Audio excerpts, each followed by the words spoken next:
Okay, this is the CYA Sideline Podcast coming to you live from the Field House in Chantilly, Virginia. I'm Mark, that's Zack, and that's Scotty, and we're your sideline hosts. Thanks for checking us out. So, Zack, what's on our plate today? So today we're here for another episode of the Sideline Blitz. We're going to talk some college football locks, games of the week, same for the NFL. We're going to give you a fantasy must start, and then somebody you should probably look out for and sit somebody in fantasy. But first, let's get back to last week's picks. Oh, God. I know Scotty's going to brag a little bit because he was the only one of us to get it right last week, so he gets out to the early 2-0 lead. Wait a minute. Who did you take last week? Tennessee against Syracuse, remember? Yeah, we kind of teased him because we were pretty confident that, other than the fact that Scotty had no idea that where Tennessee that game was being played. He doesn't even know Tennessee is. But what did you think it was in Tennessee? I guess, right? Yeah, it seems like you don't know much about it right now. What you're talking about either, but we'll go on. He wanted to give you crap, and he didn't have anything to give you. At least those feedback people didn't get after me. They only got after Scotty. Yep, they got after Scotty and I a little bit, but so Scotty, you're 2-0, so we'll start with you. We're gonna go game of the week to start. So tell us a game in college football that you're really most looking forward to watching this weekend.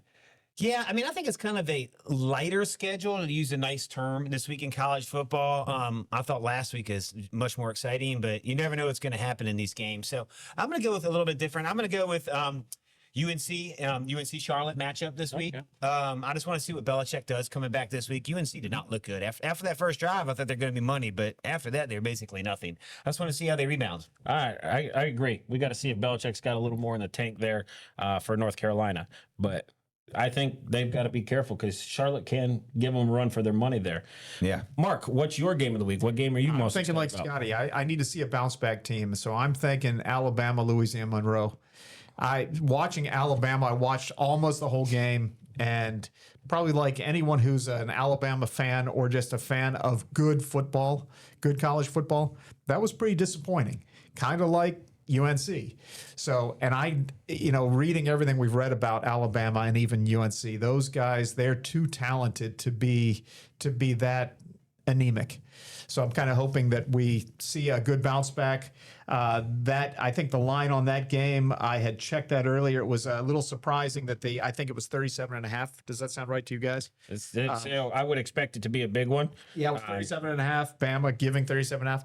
Although, I mean, looks like Vegas is looking for a big bounce back too. So I'm really curious to see what happens there. So that's my game. What about you, Zack?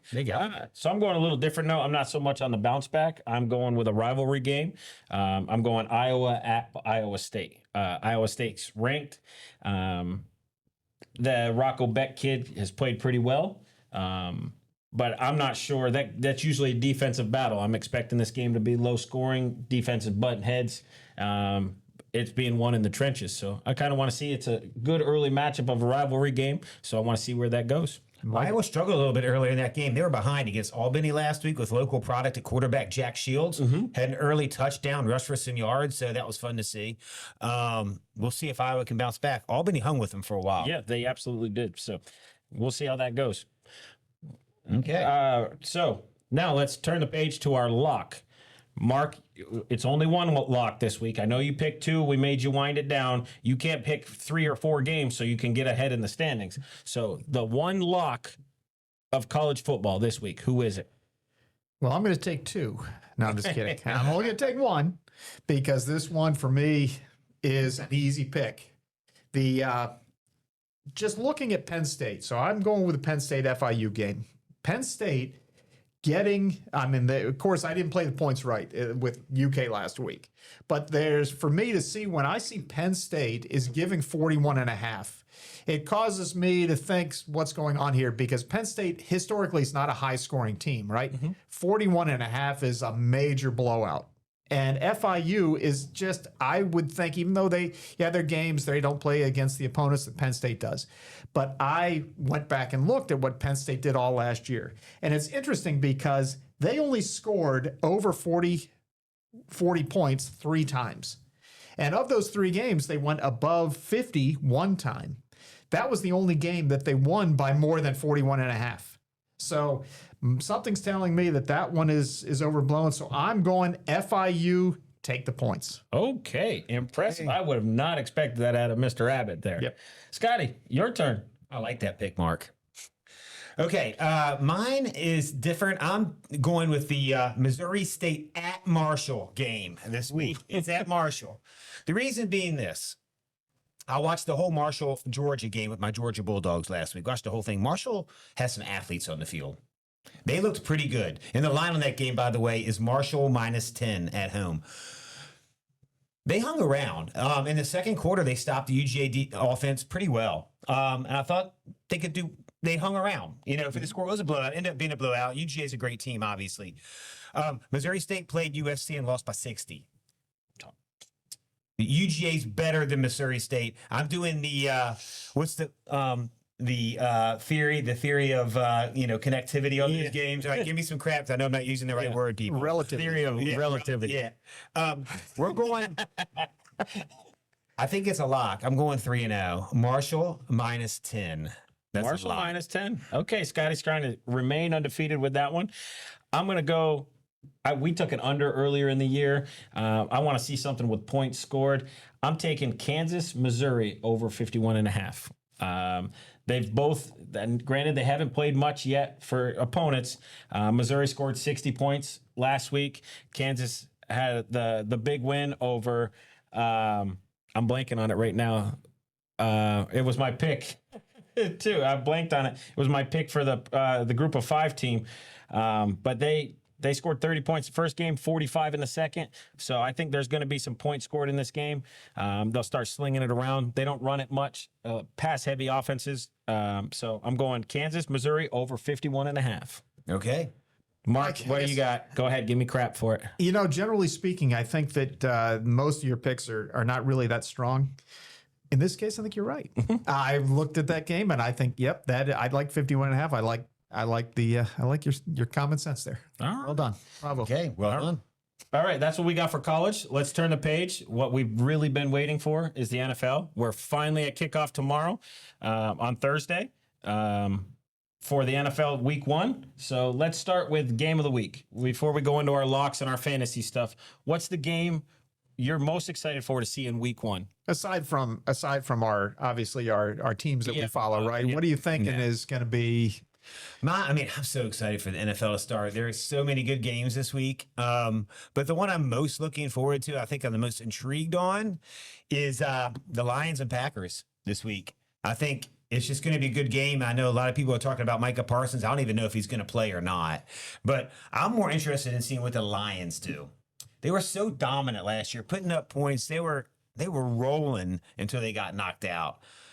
I tend to think they're going to bounce back and be strong again this year. But Green Bay's a good team. Green Bay's favored in that game at home. So I'm really excited to see that game, see how both those teams, come out of the gate. I'm like you. Yeah. Did you pick that game too? No, but I'm excited just because for every game, right? It's like, we're at that point. It's like college football. You don't really know what's going to happen. And the Lions, I had talked about that a few weeks ago. I think those guys were so dominant, and they've got basically the same team.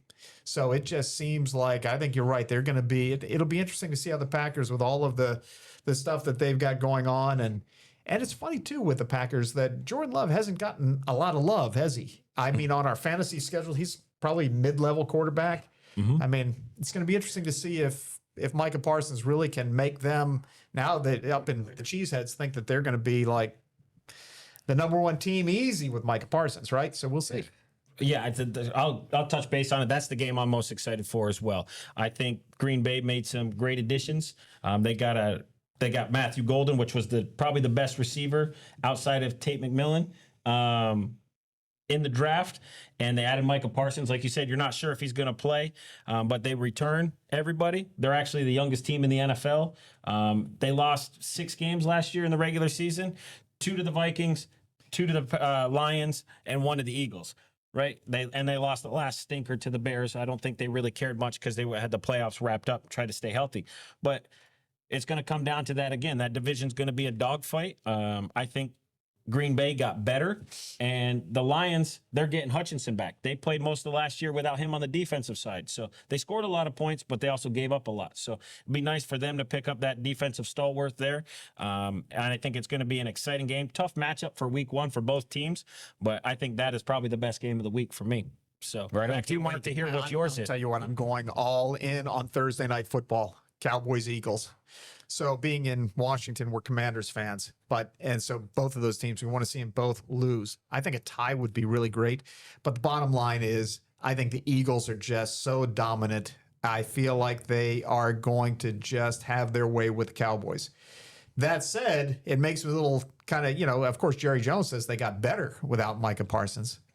We all think Jerry may have lost his mind on that one, but I mean, it's going to be, it'll be interesting to see what they do. Yeah, I think we know Jerry Jones lost his mind. if without Micah, I think all the other teams in the NFL would have taken Micah Parsons if they had the opportunity, right? Because he's just that good.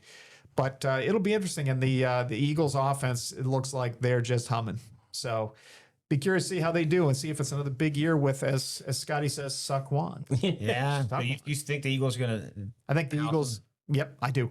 I'm taking the Cowboys in that game. Are you really? Not because you said it. I like the Cowboys in that game. What is it? A 6-point spread? I think it was up to 8.5 at one I point. saw 8 at 1.7, 8. You think Cowboys actually win the game? Yeah, I think they cover. Okay. I do. Yeah, I Losing think- by more than a touchdown in that big game, that's a matchup, that rivalry game, opening night. You should have everybody healthy. So I can see where that pick comes in. I'm going minimum 2 touchdowns. Eagles. Minimum. Okay. Okay. Well, speaking of that, so you're so confident. Let's hear your lock of the week in the NFL. My lock of the week is a good one. And because of the fact that I'm a Broncos fan, the Broncos are a lock. You can take that one to the bank. They're playing the Titans. The Broncos defense got better. I mean, Drake Greenlaw he's terrific. They got Pat Surtain. He's healthy. I think they've got the defensive lineman. There was an interesting stat I was reading about. It's Zack Allen. So Zack Allen is one of the only players to ever record 40 hits on the quarterback in a single season. One of 4. Okay, the other 3 players are T.J. Watt, Nick Bosa, and Aaron Donald. To give you an idea how good this guy is, yet he's a guy that unless you're sort of a Midwest, West Coast guy, you don't hear much about him. Right. But I think it's going to give Good stat. poor Cam Young a lot of trouble. Ward is in Cam trouble, Ward, I'm yep. sorry, I said Cam Young, the golfer. Cam Ward, being a rookie, I think that if he's got to throw it, it's going to be a challenge because of the secondary. If he's scrambling around, I think it's just going to be a tough day for them in Denver, Mile High. I think it's a Yeah, they didn't do Cam Ward any favors with that matchup there in week 1. Yeah. That's a tough one to enter the league in with. Scotty? Well, I Go can to you. only comment on him. And so I'm going to say one comment about this is that historically, in the first week of the NFL, the biggest favored team does not cover. So you're going against a trend there. And a lot of times they lose and knock people out of survivor pools. Kind of So like they're the biggest Cincinnati, favorite New of the England year. last year. Yeah. It happens a lot. So Yeah. you're kind of bucking the trend there doing that. So you're asking for my lock of the week in the NFL. Yep. I got a lock, people. I've got a lock this week.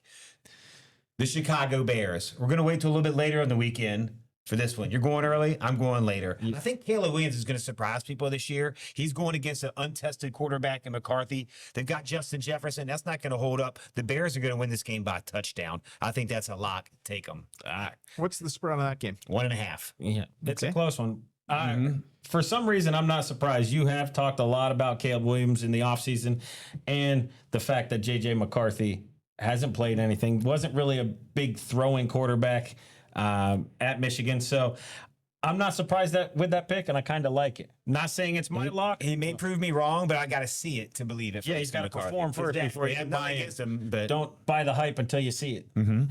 I'm going little veteran guy, and it's a little matchup of quarterbacks that switch teams. My lock of the week is the Pittsburgh Steelers at the New York Jets. Aaron Rodgers is going to take the Steelers and beat the crap out of the Jets. I don't think Justin Fields is great. I know Mark will give me crap about it, but Justin Fields did not look good in the preseason. He has not thrown the ball well. They've got a receiver, Garrett Wilson, they paid a lot of money to, but if your guy can't get him the ball, then it doesn't really matter how good of a receiver you are. So I think the Steelers have a great defense. They made the improvements. They've got Rodgers. They've got running backs in Warren. And then they got DK Metcalf. I think they'll be the ones that take this game here. That's my lock. Pittsburgh Steelers. Go ahead, Mark. Well, Light what's me the up. spread on that game? 2.5. Pittsburgh's favored. And I think I was vacillating on that game, to be honest with you, but I also, I've told you this historically, I'm not a big fan of Justin Fields. I find him to be so erratic that it makes me uncomfortable. But in this game, I think you're wrong. I think the Do you think the Jets win this game? I think outright. Jets win it outright. And you think of all the energy that's going, that Aaron Rodgers was the Jets guy. You got Justin Fields. You got Breece Hall is apparently healthy. They've got, I love, as you know, Might not Garrett even be Wilson. the number one back anymore, though. Well, they're sharing time, but that's okay. I think Garrett Wilson, he's going to go. He's my 1,500-yard receiving guy this year. I just feel like the Jets have put some pieces in place that I'm going to pick them outright. All right. So this will be fun to see what happens a week from now when We discussing might have to this. put lunch on this one. Yep. Good. All right, Scotty. Now we got to turn it over to fantasy. We've talked a lot of fantasy. Now we said we're going to give each week, we're going to give you a player that we think you should start. If you're on the fence teetering, we'll give you a guy that we think in our mind is going to put up some numbers, and then somebody that you would think about playing that you should sit because of the matchup. So, Scotty, who's your must start this week? My must start this week. Man, I really wanted to go with the bust first, but I won't because the bust that I had was in that game that you guys were just talking about. But I won't do it. Okay, my lock this week's James Cook for the Bills. Nice call. I think against the Ravens, I think it's going to become a shootout. So he's going to see space when they're starting to guard and go into the dime and nickel packages. And he shows up in big games and has some big runs. As his over-under on yards is only 54.5, which surprises me. I think he's going to score and get at least 80 combined yards against them. I think he's a good play this week. Some people might not think so against the Ravens, but I start James Cook, my Georgia boy. It's Scotty, I'm all in. I love it. I love that pick. You got the number 1 and number 2 offenses right in the league. So you're right. It's going to be a shootout. It's going to be some yardage. I like it. My absolute must start, Baker Mayfield. So I didn't go as deep as Scotty did, but with Baker and the Bucks, they're playing the Falcons. Falcons have, I think, number 28 ranked defensive team. I think Baker's got all kinds of weapons now. He's in that system doing well. I can see especially with Egbuka coming in, he's got 2 strong receivers. Mike Williams, his running back with Bucky Irvin's looking good. My hunch is that young Baker is going to light it up. Start him. All right. I'm a little nervous there because we talked earlier that 3 of his top receivers from last year are all out and most likely not playing in that game, in Godwin, McMillan, and Otten. But Egbuka could get some touches. I'm going quarterback to go along with it, but I'm going somewhere for a team that didn't do so great last year. I'm going Bryce Young. I think Bryce Young is a must start at the quarterback position. They're playing the Jaguars, who had the worst defense last year, and they didn't do anything to get better. And I know people say, well, they drafted Travis Hunter. And I've done some research. A majority of Travis Hunter's time is going to come on the offensive side. They said they'll play him on the defensive side, but not a whole lot. So I think Bryce Young will put up some numbers. He's got 2 solid receivers in McMillan, and he's got Leggett. And then they brought in Hunter Renfrow to come in for the guys. They cut a guy and brought Renfrow in. They got Chuba Hubbard back there, take some pressure off him. I think Bryce Young has a big game against the Jaguars week 1. I like that pick. I do. It's make or break time for Bryce Young. Yeah. So he needs to step up. I thought it was last year. He showed up at the end last year. He had a terrible start. Yeah. But that's a good pick. Yeah, he I think they did pretty well the last 5 or 6 games. I'm not saying they won them all, but they were competitive and he put up some solid numbers. And I think he's just going to build on that with having some more weapons. So Okay. that's where we're at. Now let's wrap it up on our fantasy stuff. Now, who's the guy you would say you would sit today? Well, let me first tell you, for another, it's kind of weird that I agree with Zach again. Bryce Young, I kind of vacillated on that one too. I think this is make or break. I think he's going to be good. You meant to me twice today. That It's doesn't kind of happen very weird. often. I know. But so my sit 'em guy is called the Cleveland Browns. Sit them all. Don't start a Cleveland Brown, especially Joe Flacco. Don't fall into the trap. It's going to be an ugly matchup for old Cleveland. You think Cincinnati just destroys them, even though it's a divisional game? That's always a tight game here. You know and it's in think Cleveland? I feel like there's so much just concern right now in Cleveland about not only their quarterbacks, but I've never been a big fan of starting a guy like Flacco. Yeah, we know that Flacco can play, but you're going to have to really be better to beat a team like Cincinnati. Joe Burrow's going to put up some points. And now that they've signed their defensive play, they got everybody ready to go. I don't know. I think, and of course, I mean, it is Cleveland may have some flashes of doing something well, but overall, if you think about their team in general, look at the quarterback room in and of itself. No one stood out.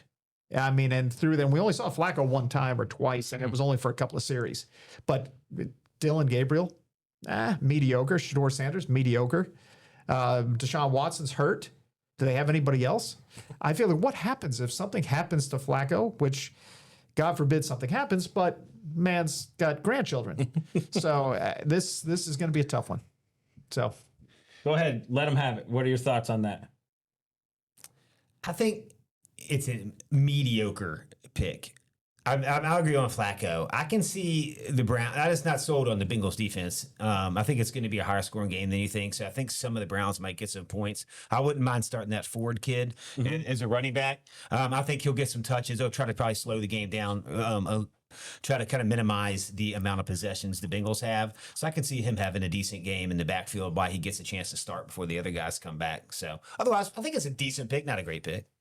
Good. Well, give us yours. Yeah. Who's your sit-em? Or who's your My sit-em this week is Your DK boss. Metcalf. Oh, I actually think that's going to be a low-scoring game. You guys just talked about it. I had the Jets and Steelers. I just don't think there's going to be a whole lot of action in that game. And I'm not sold on Rodgers doing a whole lot. DK Metcalf is getting older. I actually have him on my fantasy team. I just don't think he's going to have a big week this week. and he'll probably match up with Sauce Gardner too. So Exactly. He's going to have a tough matchup. So we'll see what happens. I'd sit him. Let's hear it, Zach. Who's your sit-em? well, my sit-em goes to Mark's pick for the week with the Broncos. I'm saying you sit Cam Ward this week. You don't play him against that defense. The Broncos led the league in sacks. They got better on the defensive end, and I would not want to be the rookie quarterback going up. They've had time in the offseason to study film on Cam Ward. They've loaded up for this first game. I think the Broncos, I'm with you. I think the Broncos will put a hurting on it. I'm going to buck the trend of the first game. I think the Broncos are for real. I think they got much better this year. And Cam Ward, I'm sorry. Do you kind of think that? I think that's the right move too. I mean, although, do you kind of think that with a guy like Cam Ward coming in, don't you kind of have to play him? And he's going to have. It's kind of like when they talked about Arch Manning last week, and then some of the guys said, "Well, is that really a good game for him to start?" It is, I think, because you gotta get kicked around a little bit. Well, not in fantasy. Yeah. How many people in fantasy are actually starting him? I don't know what you're talking about. Oh, there, yeah, but- true. With fantasy, I'm thinking of the Broncos in general. In fantasy, I totally agree with you. I wouldn't start him, but I don't think that's a. You're going. Well, I mean, there's a lot of- no. How many people are actually going to start him this week in think fantasy? Not well, many. our fantasy league's a 2-quarterback league, so you're talking 20 quarterbacks are going to be in the lineup. He's the number 1 draft pick, so people are riding there in 2-quarterback leagues. You've got some leagues that have 14, 16 teams. There's a lot of hype on the guy that was the number 1 overall pick and I hear everything. what you're saying. Yeah. Yep. So I think that's just my Hey, opinion. Scotty, that's a fair point. I mean, we're sitting here talking about the game as though, but from the fantasy perspective, he's not even on a lot of rosters. So I guess that's a fair point. Right. All right. Cool. Hey, you know what it's time for, don't you? Yeah, so that's what we have for you on our locks with the Sideline Blitz. We're going to turn it over to Scotty did Scotty just make that up? I just heard his trivia question last night. So I think a couple of people that watched this are ones that actually told it to me, but I hope they don't mind me stealing it. Okay, the trivia question is, of the North American professional sports teams, which team has the most retired jerseys? That's a good question, Scotty. That's a fun question. Which team? North American. I know you mentioned this question. North American makes me think there's a little trick part to this question that it might include a Canadian team or something. But I have an idea with it. Mark, I want to hear some of your thoughts. That's such a difficult question for me because I wouldn't know much, about like the hockey teams and all that kind of thing about retired jerseys. But top of my head, I would say New York Yankees. So that's where I was going because that's what I was thinking. Just because of the amount, I don't think they have a single digit number that's available, right? Like alone there's that.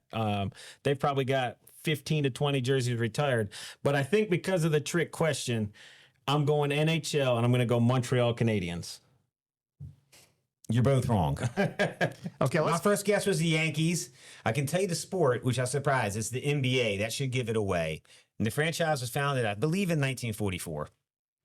Wow. Are you going to say the Philadelphia? Philadelphia. I think we're dragging here. You guys aren't getting much. I'm surprised Zach didn't get this because it's Boston Celtics. the Boston Celtics up there from his neck of the woods. Yeah. With 24. Wow, 24 jerseys. 24 jerseys. So I would have guessed for sure that the Yankees had more than that. How many which is, do we know how many the Yankees? no, have? but that was my first guess as well. They said it to me. I will tell you this. I got on the second guess though. Very, very I interesting. thought it was a trick question with the North America. So I thought there might have been a hockey team in there that. Well, I just didn't want you to think about those Russian hockey teams or something like that, or some soccer teams. No, I thought the Canadians. I mean, being a historic franchise, winning a lot of titles, that they might have been up there with it too. So. Right. It's a good call. All right, folks, that's that is the Blitz for this day as we get ready for a big weekend in the NFL. And we're going to do this every Wednesday. This will be posted on Wednesdays, the Blitz, so we can talk about the Thursday night game and all the upcoming college games. So we're happy that everyone joined us for this and hope that you'll come back next time and check us out. Give us our handles there, Scotty. Oh, the handles? I don't know the handles. Be sure to follow us at CYA Sideline Podcast. We're at TikTok, Instagram, YouTube. There you go, Scotty. That's your homework. Remember, that's my homework. That's your homework. You got to remember that. Thanks for joining us. Every week, what I'm going to do, I'm going to say, Scotty, give us our handles, and you're going to just lay it out. Oh, boy. And be like, all right. Sounds good. when you get home at night, you're, hey, honey, at CYA Sideline Podcast. Right. Thanks for joining us. We'll see you next week.